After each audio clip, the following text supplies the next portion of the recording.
সরকারি চাকরিতে প্রবেশের বয়সসীমা ৩৫ করার দাবিতে রাজধানীর শাহবাগে বিক্ষোভ করছেন চাকরি প্রত্যাশী ও শিক্ষার্থীরা। দুপুর ১টার পর থেকে তারা সেখানে অবস্থান নেন। এতে শাহবাগ ও আশপাশের সড়কে যান চলাচল বন্ধ হয়ে যায়।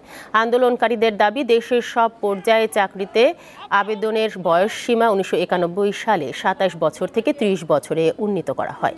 তখন বাংলাদেশের মানুষের গড় আয়ু ছিল ৫৭ বছর। তবে বর্তমানে গড় আয়ু বেড়ে দাঁড়িয়েছে ৭৩ বছরে।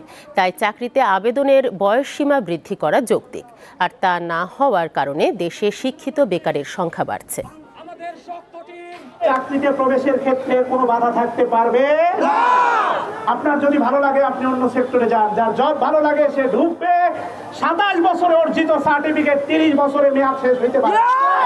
আমি উপদেষ্টাদের সাথে অনুরোধ করব, একজন গুরুত্বপূর্ণ মানুষ নিয়োগ করুন, এই বিষয়টি বুঝে এটা সমাধান করুন। ২৬ লক্ষ ভারতীয়কে আমাদের দেশে চাকরি দিয়েছে, যে কারণে আজকে বাংলাদেশের শিক্ষার্থীরা বেকার।